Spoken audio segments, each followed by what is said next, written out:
Hi guys, எல்லாருக்கும் வணக்கம். நம்ம இந்த சிக்கிம் சீரீஸில் இன்றைக்கி தான் நம்ம டே 1, அதாவது ஃபஸ்ட் எபிசோடு இது. நம்ம பார்த்தீங்கன்னா நேற்று நைட்டு கரெக்டாக நம்ம 11:30க்கு நம்ம கோயம்புத்தூர் ஜங்ஷன் வந்தோம். 11:30க்கு வந்து நம்ம 1 மணி தான் ட்ரெயின் ரீச் வந்தது. 1.5 மணி நேரம் ரயில்வே ஸ்டேஷன் வெயிட் பண்ணி அதுக்கப்புறம் 1:30 மணிக்கு தான் நம்ம ட்ரெயின் ஏறினோம். ட்ரெயின் ஏறினதுமே பார்த்தீங்கன்னா கரெக்டாக ப்ளாகில் எதுவுமே எடுக்கலை, அப்படியே ரெஸ்ட் எடுத்து பேக்கெலாம் வச்சுட்டு அப்படியே ரெஸ்ட் எடுத்தாச்சு. சரி, அப்புறம் காலையில் பொறுமையாக எழுந்திரிச்சு எல்லாம் ரெடி ஆகிட்டு பிரேக்ஃபாஸ்ட்லாம் முடிச்சுட்டு சரி இதுக்கு மேலே நம்ம வ்ளாகை ஸ்டார்ட் பண்ணலாம் அப்படின்னு சொல்லிட்டு இந்த வ்ளாக் கண்டினியூ பண்ணுறேன். நம்ம இந்த எபிசோடில் இது என்ன பார்க்க போகிறோம் அப்படின்னு பார்த்தீங்கன்னா, நம்ம சிக்கிம் போகிற இந்த ட்ரெயினை பற்றி ஒரு சின்ன எப்படி சொல்கிறது இன்ஃபர்மேஷன், அதுக்கப்புறம் ட்ரெயின் டூரு, இதை தான் நம்ம பார்க்க போகிறோம். நம்ம தமிழ்நாட்டிலேருந்து சிக்கிம் போனோம் அப்படின்னு பார்த்தீங்கன்னா, சிக்கிம் போகிறதுக்கு ஒரு 4-5 ட்ரெயின் இருக்குது. ஆனால் எல்லா ட்ரெயின் பார்த்தீங்கன்னா நம்ம கீழே திருவனந்தபுரத்துலேருந்து அஸ்ஸாம் போகிற ட்ரெயினில் தான் நம்ம சிக்கிம் போகணும். அப்படி போகிற ட்ரெயினில் பார்த்தீங்கன்னா இந்த ஆரோனை எக்ஸ்பிரஸ்ன்ற ட்ரெயின் ஒன்று. இதோட நம்பர் பார்த்தீங்கன்னா 12507. இந்த ட்ரெயினோட நேம் பார்த்தீங்கன்னா ஆரோனை எக்ஸ்பிரஸ் அப்படின்னு சொல்லுவாங்க. இந்த ஆரோனை நேம் அப்படின்றது பார்த்தீங்கன்னா அஸ்ஸாமில் ஒரு ரிவரோட நேமை தான் வந்துட்டு இந்த ட்ரெயினுக்கு நேம் வச்சுருக்காங்க. அது எதனால் அப்படின்னு பார்த்தீங்கன்னா, அந்த ரிவர் அங்கே அந்த அஸ்ஸாமில் உருவாகிறதுனால அந்த ரிவர் உருவான இடத்துலேருந்து அந்த ட்ரெயின் வர்றதுனால இந்த ட்ரெயினுக்கு வந்துட்டு ஆரோனை எக்ஸ்பிரஸ் அப்படின்னு சொல்லிட்டு இந்த ட்ரெயினுக்கு நேம் வச்சுருக்காங்க. இது பார்த்தீங்கன்னா இங்கேருந்து நம்ம திருவனந்தபுரம்லேருந்து அஸ்ஸாம் போகும்போது 12507 அப்படின்ற நம்பர்லையும், அங்கேருந்து ரிவர்ஸ் வரும்போது 12508ன்ற நம்பர்லேயும் பார்த்தீங்கன்னா இந்த ட்ரெயின் ரன் ஆகும். வீக்லி ஒன்ஸ் பார்த்தீங்கன்னா இந்த ட்ரெயின் நமக்கு ரன் ஆகும். அதே சமயம் இந்த ட்ரெயின் பார்த்தீங்க அப்படின்னா மொத்தம் டைம், இதோட ட்ராவல் ஜேர்னி டைம் பார்த்தீங்கன்னா 4 நாள். திருவனந்தபுரம்லேருந்து ஸ்டார்ட் பண்ணி கிட்டத்தட்ட அஸ்ஸாம் போகிறதுக்கான டைம் எடுத்துக்கக்கூடிய காலம் பார்த்தீங்கன்னா 4 நாள் டைம் 4 நாள் ஆகும். அந்த 4 நாளில் பார்த்தீங்கன்னா 8 ஸ்டேட்டை இது கனெக்ட் பண்ணோம். கேரளா, தமிழ்நாடு, ஆந்திரா, ஒடிசா, பீகார், அதுக்கப்புறம் ஜார்க்கண்டு, அதுக்கப்புறம் பார்த்தீங்கன்னா வெஸ்ட் பெங்கால், அஸ்ஸாம், 8 ஸ்டேட்டை இந்த ட்ரெயின் வந்துட்டு டோட்டலாக கவர் பண்ணி போகும். இதோட டோட்டல் கிலோமீட்டர் இது கவர் பண்ணுறது பார்த்தீங்கன்னா 3915 கிலோமீட்டர் வந்துட்டு இந்த ட்ரெயின் டோட்டலாக கவர் பண்ணுது. அதுக்கப்புறம் பார்த்தீங்கன்னா டோட்டல் இந்த ட்ரெயினோட 4 நாள் அந்த மணியில் 1 மணி நேரம் 2 மணி நேரம் கணக்கில் போகணும் அப்படின்னு பார்த்தீங்கன்னா 74 மணி நேரம் 40 நிமிஷம், அதாவது 75 மணி நேரம் இந்த ட்ரெயினோட மொத்த ஜேர்னி. அப்புறம் இன்னொரு விஷயம் என்னென்னு பார்த்தீங்கன்னா, இந்த நம்ம போகக்கூடிய ட்ரெயின் பார்த்தீங்கன்னா நம்ம இந்தியாவிலேயே செகண்ட் லார்ஜஸ்ட் ட்ரெயின் அப்படின்னு பார்த்தீங்கன்னா இந்த ஆரோனை எக்ஸ்பிரஸ் தான். அதே சமயம் நம்ம இந்தியா இல்லாமல் டோட்டல் ஆல் ஓவர் வேர்ல்டில் பார்த்தீங்கன்னா 28th, அதாவது 28வது மிகப்பெரிய நீண்ட ரயில் அப்படின்னு சொல்லலாம். ட்ரெயினை பற்றி சொல்லணும் அப்படின்னா இதெல்லாம் நீங்கள் தெரிஞ்சுக்கக்கூடிய விஷயங்கள். இது இன்னொரு விஷயம் என்னென்னா, நம்ம சிக்கிம் போகணும் அப்படின்னா, சிக்கிம் பற்றி சொல்லணும் அப்படின்னா இதுக்கு அடுத்தடுத்து வர எபிசோடில் எல்லாத்தையுமே நான் உங்களுக்கு ஃபுல்லாக எல்லாமே சொல்கிறேன். இந்த வீடியோ பார்த்தீங்கன்னா உங்களுக்கு இந்த ட்ரெயினை பற்றி, இந்த ட்ரெயின் டூர் பற்றி தான் நம்ம சொல்ல போகிறோம். அதே சமயம் நான் இந்த ட்ரெயின் எப்படி புக் பண்ணேன் அது உங்கள்கிட்ட ஷேர் பண்ணிக்கணும்னு நான் நினைக்கிறேன். நான் இந்த ட்ரெயின் எப்படி புக் பண்ணேன்னா, கரெக்டாக ஒரு 3 மந்த்துக்கு முன்னாடி அக்டோபர் மாதமே நான் இந்த சிக்கிம் போகலான்னு சொல்லி பிளான் பண்ணி இந்த ட்ரெயின் புக் பண்ணிட்டேன். அப்போ தான் எனக்கு 3 மாதம் தள்ளி தான் டிக்கெட் எல்லாம் அவைலபிள் இருக்குது. 1 மாதமோ 2 மாதமோ தள்ளியெல்லாம் டிக்கெட் எல்லாம் இல்லை. இன்கேஸ் நீங்கள் யாராவது சிக்கிம் போகணும் அப்படின்னா இந்த வீடியோ பாருங்கள், உங்களுக்கு ஹெல்ப்ஃபுல்லாக இருக்கும். இப்படி எப்படி ட்ரெயின் டிக்கெட் புக் பண்ணணும் அப்படின்னா, கரெக்டாக நீங்கள் 2 மாதம் 3 மாதம் தள்ளி செக் பண்ணால் மட்டும்தான் உங்களுக்கு டிக்கெட் அவைலபிள் இருக்கும். அதுக்கு முன்னாடி நீங்கள் இடையில டக்குன்னு 1 மாதத்தில் எதாவது போகிற மாதிரி நீங்கள் டிக்கெட்டு புக் பண்ணணும்னு நினச்சிங்கன்னா இந்த ட்ரெயினுக்கு டிக்கெட் அவ்வளோ சீக்கிரமாக கிடைக்காது உங்களுக்கு. அது கொஞ்சம் கஷ்டமாக இருக்கும். இந்த ட்ரெயினில் பார்த்தீங்கன்னா நான் புக் பண்ணியிருக்க கோச் பார்த்தீங்கன்னா 3E கோச், அதாவது 3 எக்கனாமி கோச்சு. இதில் நமக்கு எல்லாமே இருக்குது. ஜென்ரல் இருக்குது, ஸ்லீப்பர் இருக்குது, அதுக்கப்புறம் பார்த்தீங்கன்னா 3E அதாவது 3rd எக்கனாமி, அப்புறம் 3rd AC, 2AC, first class, எல்லா கிளாஸுமே இருக்குது. அது போக பேண்ட்ரின்னு சொல்லிட்டு, அதாவது இங்கேயே சமைக்கிறதுக்குன்னு தனியாக ஒரு கோச் இருக்குது. நமக்கு எதாவது ஃபுட்டு வேணாலும் இங்கேயே சமைச்சு கேட்ரிங் மாதிரி சர்வ் பண்ணுவாங்க.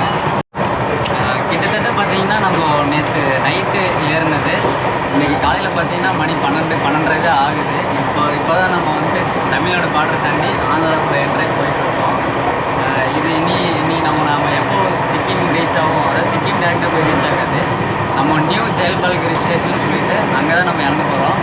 அங்கே இறங்கி அங்கேருந்து நம்ம சில்குரி போய் அதுக்கப்புறம் தான் நம்ம போக போகிறோம். அது எல்லாமே நீங்கள் இந்த வீடியோ பாருங்கள். அடுத்தடுத்து நான் எப்படின்றத உங்களுக்கு எல்லாமே சொல்கிறேன். ஸோ இப்போ வாங்க நம்ம போயிட்டு நான் இருக்க இந்த 3 எக்கனாமி கோச் எப்படி இருக்குன்றதை உங்களுக்கு காட்டுறேன். அடுத்து நம்ம 3A 2A ஃபஸ்ட் கிளாஸு அது எல்லாமே எப்படி இருக்குது, இந்த பேண்ட்ரி கோச் அது எப்படி இருக்குன்றது எல்லாமே அப்படியே பார்ப்போம். வாங்க போகலாம். நான் உங்கள்கிட்ட ஒன்று சொல்ல மறந்துட்டேங்க. டிக்கெட் ஃபேர் பார்த்தீங்கன்னா 2 பேர் ட்ராவல் பண்ணிகிட்ருக்கோம். ஒரு ஆளுக்கு 2280 ரூபா, அதாவது 2300 ரூபா. கிட்டத்தட்ட பார்த்திங்கன்னா இது நார்த்து சைடு ட்ராவல் பண்ணுறதுன்றதுனால நிறைய பேர் இங்கேருந்து அதிகமாக போவாங்க. ஸோ அதனால் நிறைய சீட் பிரச்சனை வருன்றதுனால கோச் வந்துட்டு எக்ஸ்ட்ரா கோச் ஆட் பண்ணிட்டே இருப்பாங்க. அப்படி நமக்கு ஆட் பண்ணும்போது தான் 3Eக்கு பதிலாக 3A கோச் ஆட் பண்ணிட்டாங்க. நம்ம ட்ராவல் பண்ணிகிட்டு இருக்கிறது 3E கிடையாது, 3A கோச்சு தான். அதுக்கும் பெருசாக ப்ரைஸ் டிஃப்ரெண்ட் இல்லை, வெறும் 100 ரூபா டிஃப்ரென்ஸ் தான் வரும். ஸோ அதான் நாமளும் எதுவும் பெருசாக மென்ஷன் பண்ணல வீடியோவில். புக் பண்ணியிருக்கிறது பார்த்திங்கன்னா 26, 27. நான் என் கூட பார்த்திங்கன்னா ஹர்ஷத் ப்ரோ 2 பேர் தான் அந்த சிக்கிம் ட்ரிப்பை பிளான் பண்ணி போயிட்டுருக்கோம். சரி, நீ நம்ம அடுத்தடுத்து அப்படியே கோச்சுக்கு போய் பார்ப்போம்.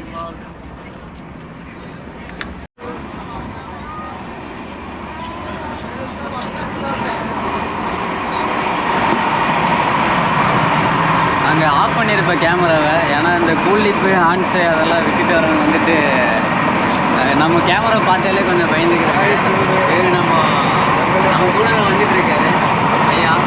நம்ம இறங்குற ஸ்டேஷனுக்கு முன்னாடி இறங்கிடுவார் பையா.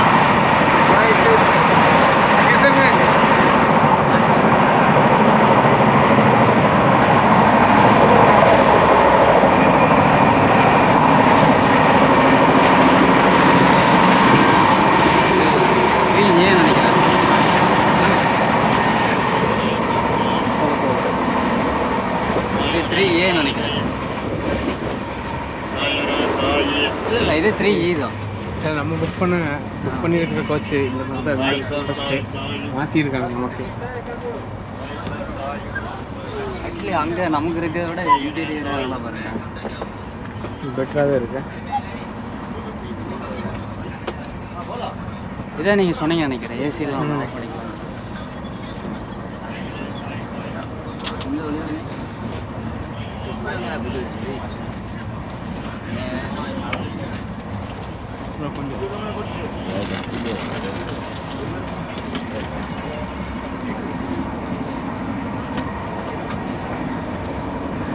இது 3E கோச்சு தான் நினைக்கிறேன். இதான் ஏசிவா? ஏசி இதுவா? இதான் நீங்கள் சொன்னீங்க லைட்டு இப்படிதான் இருந்திருக்கணும் நம்மளோடதும். மாறிடுச்சு.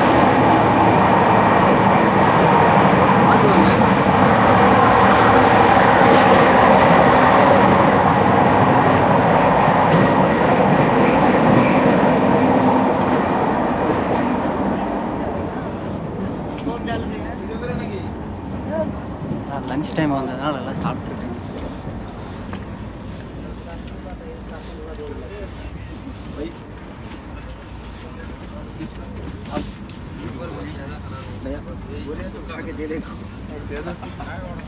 ठीक है, फिश है वेजिटेबल கிட்டத்தட்ட 3Eக்கு பார்த்தீங்கன்னா 2-3 கோச் இருக்குன்னு நினைக்கிறேன். M1, M2, M3, M4 4 coach இருக்கு.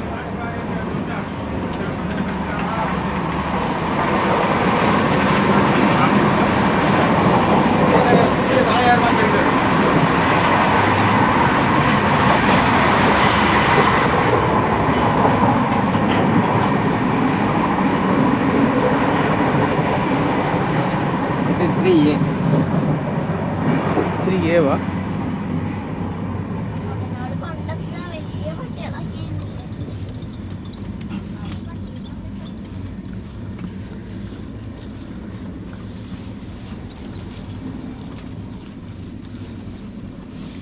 இது 2 டயர் தானே? 2 டயர். ஆமாம், 2 சீட்டு.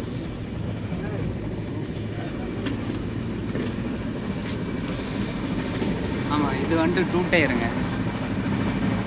ஏன்னா இங்கே 2 பேர் தான் தங்குற மாதிரி இருக்குது. இந்த சைடில் 2, இந்த சைடில் 2, இங்கே 2.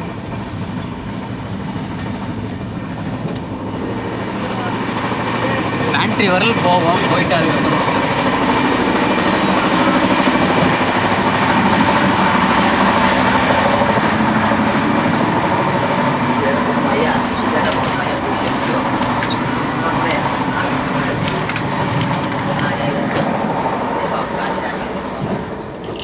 அப்புறம் 1 டயரா?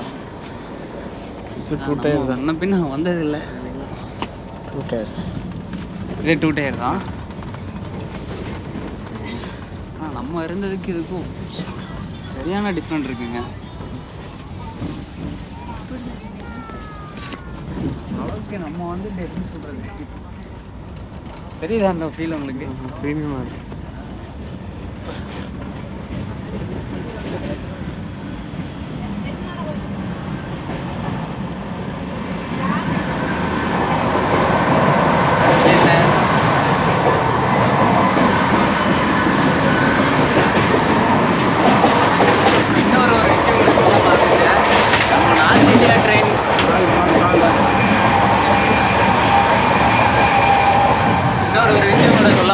நம்ம போயிட்டு இருக்கிற நார்த் இந்தியா ட்ரெயின்றதுனால நம்ம அந்த டாய்லெட்டு அது எல்லாமே உங்களுக்கு எப்படி இருக்குன்னு தெரியும். பார்த்தீங்கன்னா எல்லாம் நம்ம அட்ஜஸ்ட் பண்ணி தான் ட்ராவல் பண்ணி ஆகணும்.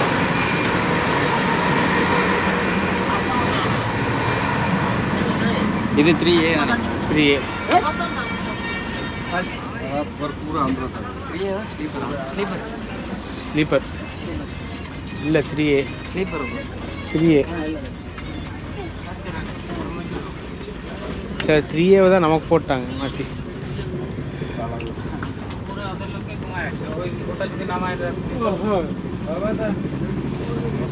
ஆனால் இது பாருங்க நல்ல ஸ்பேஸ் இருக்குது. நம்மளோட அங்கெல்லாம் கொஞ்சம் குட்டியாக இருக்கும்.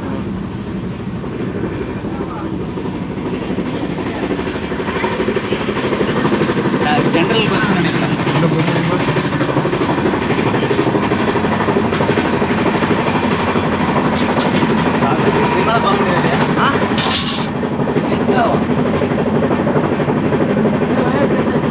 இதுக்கு மேலே அவ்வளோதான் போக முடியாதுன்னு நினைக்கிறேன். பையன் போக முடியாது.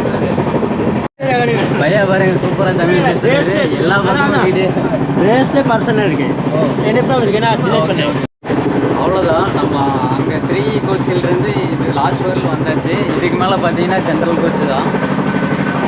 அந்த சைடு ஃபுல்லாக எல்லாமே நார்மல் ஜென்ரல் கோச்சு தான். இதுக்கு மேலே நம்ம சைடு போக முடியாது. பேண்ட்ரி உங்களுக்கு காட்டலாம்னு நினச்சேன்.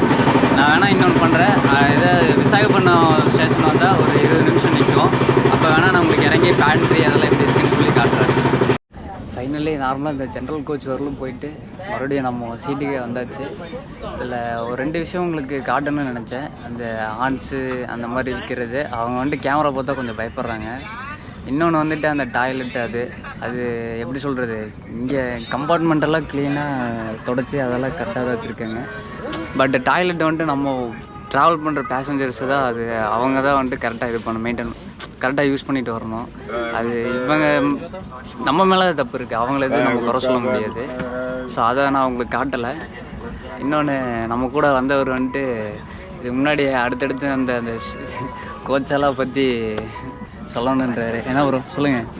அது சொல்ல ப்ரோ, எல்லோரும் க்ளீனாக வச்சா க்ளீனாக இருக்கும் எல்லாமே எல்லோரும். ஆனால் இதுக்கு முன்னாடி நம்ம போகும்போது அந்த ஜென்ரல் கோச் அதெல்லாம் எப்படி இருந்தது? அதுக்கு இது எவ்வளோ பரவாயில்ல? அதுக்கு இது எவ்வளோ பரவாயில்ல. அவங்களும் கஷ்டப்பட்டு தான் போகிறாங்க. கொஞ்சம் கோச்சஸ்லாம் ஜாஸ்தி பண்ணால் ஈஸியாக இருக்கும். சரி, இனி நமக்கு நாளைக்கு ஒரு நாள் ஃபுல்லாக டைம் இருக்குது. இன்னொன்று அங்கே கொஞ்சம் அந்த பையா ஒருத்தர் தமிழ் பேசினார். அவர் வீடியோவில் வர்றதுக்கு கொஞ்சம் கூச்சப்படுறாரு. நாளைக்கு நான் வரேன், உங்கள் கோச்சிக்கே வரேன், என் ட்ரெஸ்ஸு போடாமல் யூனிஃபார்ம் போடாமல் நான் வரேன், உங்கள்கிட்ட ஜாலியாக பேசுகிறேன், அப்போ நான் வீடியோ எடுங்க அப்படின்னாரு. சரி, அவரும் வந்தாருன்னா கொஞ்சம் இன்னும் நல்லாயிருக்கும்னு நினைக்கிறேன். இன்னொன்றுங்க, இந்த நம்ம போயிட்டுருக்க இந்த ட்ரெயின் பார்த்திங்கன்னா மொத்தம் 56 ஸ்டேஷன்ஸு, மெயின் ஸ்டேஷன்ஸு அங்கெல்லாம் நிற்கும். அதில் பார்த்திங்கன்னா முக்கியமாக 14 ஸ்டேஷன்ஸில் பார்த்திங்கன்னா ஹால்ட் ஆகும். வண்டி ஹால்ட் ஆகி இந்த டாய்லெட்டில் தண்ணி ஃபில் பண்ணுறது, டாய்லெட் க்ளீன் பண்ணுறது, அந்த மாதிரி எல்லாமே பண்ணுவாங்க. அதை உங்களுக்கு சொல்லணும்னு நினச்சிட்டு இருந்தேன், மறந்துட்டேன். அந்த பாயிண்ட்டை இப்போ ஆட் பண்ணிடுறேன். டே 2 ஸ்டார்ட் பண்ணிட்டேங்க. கரெக்டாக கோரக்பூர்ன்ற ஸ்டேஷனில் தான் இருக்கோம். கோரக்பூர் ஸ்டேஷன் இதுதான், நம்ம ட்ரெயின் இதுதான். அங்கே நின்றுருக்கிறது அழகாக சமோசா, காஃபி. டைம் பார்த்தீங்கன்னா ஒரு 11:30 மணி கரெக்டாக.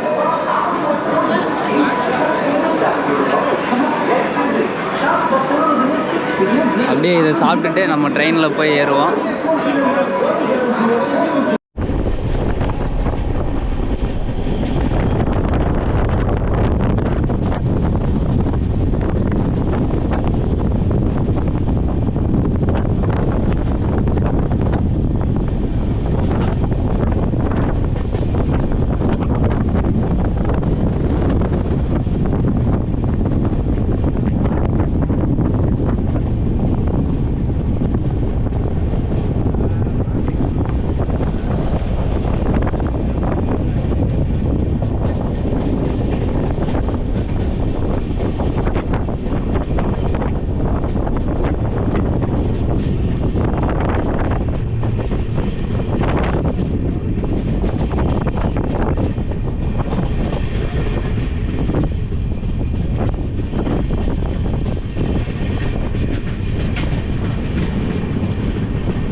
பார்த்தீங்கன்னா இப்போது கொல்கத்தா, அதாவது கொல்கத்தாங்கிறது நமக்கு பக்கம் தான். டங்கின்ற ஒரு ஸ்டேஷனில் இருக்கோம். வெஸ்ட் பெங்கால் வந்துட்டோம். வெஸ்ட் பெங்காலோட கேபிட்டல் வந்து கொல்கத்தா. இங்கேருந்து எனக்கு தெரிஞ்ச ஒரு 10-15 கிலோமீட்டர் தான் இருக்குது. மேப்பில் பார்த்தோம், ரொம்ப பக்கமாக தான் காமிக்குது.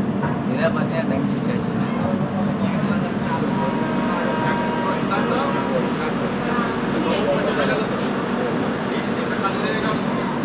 மணி ஒரு 2:30 ஆயிடுச்சு, 2:30 மணி ஆயிடுச்சு. ஏதாவது சாப்பிட்லாம் பார்த்தோம், சாப்பாடு கடை ஒன்றும் இல்லை.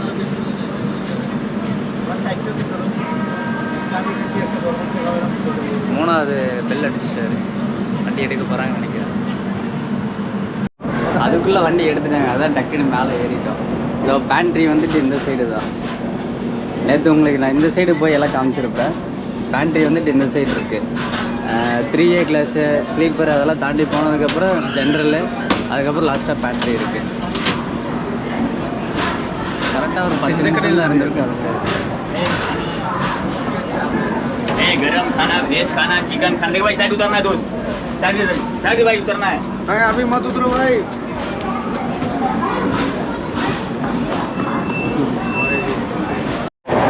அவ்வளோதாங்க. நீ கரெக்டாக பார்த்தீங்கன்னா 70% நம்ம மேலே வந்துட்டோம். மணி ஒரு 5 மணி ஆச்சு. கரெக்டாக நமக்கு வந்துட்டு 9 மணிக்கு நியூ ஜெயல்பால்குரி ஸ்டேஷன் போட்டிருக்கு. ஆனால் 54 நிமிஷம் டிலேவாக போகுன்ற மாதிரி போட்டிருக்கு. இப்போவே போயிட்டு இருக்கும்போதே 3.5 மணி நேரம் 2.5 மணி நேரம்லாம் டிலேவாக போயிட்டுருக்கு ட்ரெயின். போயிட்டுருக்கோம். ஈவினிங் ஆயிடுச்சு, 2வது நாள் ஈவினிங் ஆயிடுச்சு.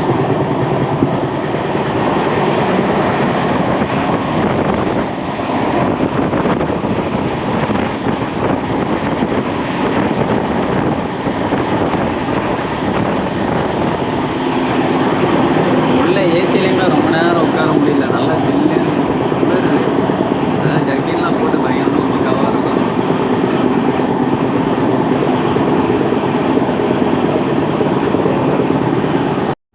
முந்தா நேற்று ஸ்டார்ட் பண்ணோம் நம்ம பயணம். கரெக்டாக இப்போ மணி பார்த்தீங்கன்னா 11:30 ஆச்சு. அதாவது ஆக்சுவலி 9 மணிக்கே நம்ம நியூ ஜல்பைகுரி ஸ்டேஷன் வர வேண்டியது. 3 மணி நேரம் வந்துட்டு ட்ரெயின் டிலே. ஸோ இப்போ 11:30 மணி ஆச்சு. இப்போ தான் நம்ம இறங்க போகிற ஸ்டேஷன் வரப்போகுது. அப்படியே கிளம்பிட்டோம், நீ போய் இறங்குறது தான்.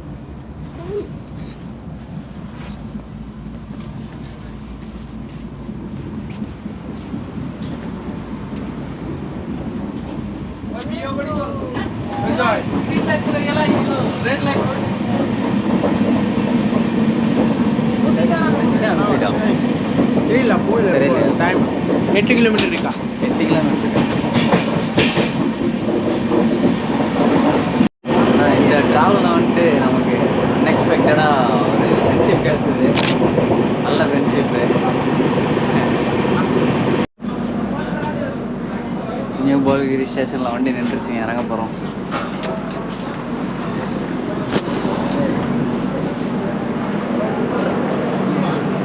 இதுதான் நம்ம வந்த வண்டி. இதுதான் நியூ ஜெய்பால்குரி ஸ்டேஷன் இதுதான்.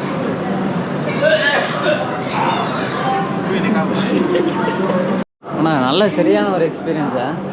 அதாவது ஃபஸ்ட் டைம் எனக்கு நார்த்து ஃபஸ்ட் டைமு, இவருக்கும் நார்த்து ஃபஸ்ட் டைமு. சூப்பராக இருந்துச்சு. இன்னொன்று வந்துட்டு ஒரு எப்படி சொல்கிறது, ஸ்ட்ரேஞ்சரு கூட பழகிட்டு, அது இங்கே இருக்க நார்த் இந்தியன்ஸ் தான் நல்ல தங்கமான ஒரு 4-5 பேர் ஃப்ரெண்ட்ஸ் ஆனாங்க. மேலே இதாக போகணுன்னு நினைக்கிறேன். கரெக்டாக மணி பார்த்தீங்கன்னா 11:30 மணி ஆச்சு.